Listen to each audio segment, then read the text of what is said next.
ವಿರಾಜಪೇಟೆಯ ಮೀನುಪೇಟೆಯ ಚೈತನ್ಯ ಮಠಪುರ ಮುತ್ತಪ್ಪ ದೇವಸ್ಥಾನದ 82ನೇ ವರ್ಷದ ಮುತ್ತಪ್ಪ ತೆರೆ ಮಹೋತ್ಸವ 3 ದಿನಗಳ ಕಾಲ ಸಕಲ ಪೂಜಾ ವಿಧಿವಿಧಾನಗಳೊಂದಿಗೆ ವಿಜೃಂಭಣೆಯಿಂದ ನಡೆಯಿತು. ಸಾವಿರಾರು ಭಕ್ತಾದಿಗಳು ಬುಧವಾರ ರಾತ್ರಿಯಿಂದ ಗುರುವಾರ ಸಂಜೆಯವರೆಗೂ ಜಾಗರಣೆ ಇದ್ದು ದೇವರ ದರ್ಶನವನ್ನು ಪಡ್ಕೊಂಡ್ರು. ಮಂಗಳವಾರ ಬೆಳಗ್ಗೆಯಿಂದಲೇ ಜಾತ್ರಾ ಮಹೋತ್ಸವ ಪ್ರಾರಂಭಗೊಂಡಿತ್ತು. ಮುತ್ತಪ್ಪ, ವಸೂರಿಮಾಲ, ತಿರುವಪ್ಪನ್, ಗುಳಿಗ, ವಿಷ್ಣುಮೂರ್ತಿ, ಪೋವಾದಿ ದೇವತೆಗಳು ಭಕ್ತಾದಿಗಳಿಗೆ ದರ್ಶನ ನೀಡಿದರು.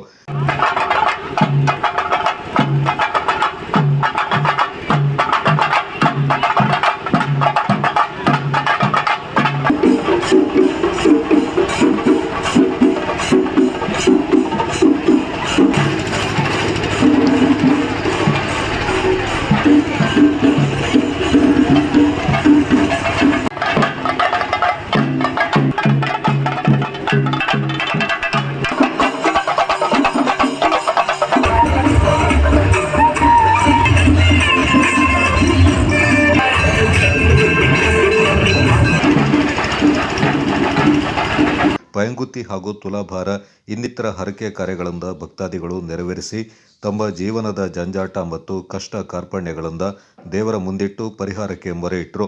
ಬುಧವಾರ ಸಂಜೆ ಮುತ್ತಪ್ಪ ದೇವರ ಕಲಶ ಮೆರವಣಿಗೆ ಹಾಗೂ ತಾಲಪೋಲಿ ಮೆರವಣಿಗೆ ತೆಲುಗರ ಬೀದಿಯ ಮಾರಿಯಮ್ಮ ದೇವಾಲಯದ ಬಳಿಯಿಂದ ಹೊರಟಿತು.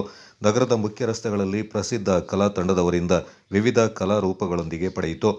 18ರಂದು ಮಂಗಳವಾರ ಬೆಳಿಗ್ಗೆ ಗಣಪತಿ ಹೋಮ ಬಳಿಕ ಧ್ವಜಾರೋಹಣ ಮಾಡುವುದರೊಂದಿಗೆ ಹಬ್ಬಕ್ಕೆ ಚಾಲನೆ ನೀಡಲಾಗಿತ್ತು. ಸಂಜೆ ಮುತ್ತಪ್ಪ ವೆಳ್ಳಾಟಂ ನಡೆಯಿತು. ಬುಧವಾರ ಮಧ್ಯಾಹ್ನ ದೇವರ ಮಲೆ ಇಳಿಸುವುದು, ಸಂಜೆ ಮುತ್ತಪ್ಪ ವೆಳ್ಳಾಟಂ ಬಳಿಕ ತೆಲುಗರ ಬೀದಿಯಿಂದ ಕಳಶದೊಂದಿಗೆ ತಾಲಪೋಲಿ ಮೆರವಣಿಗೆ ನಡೆಯಿತು.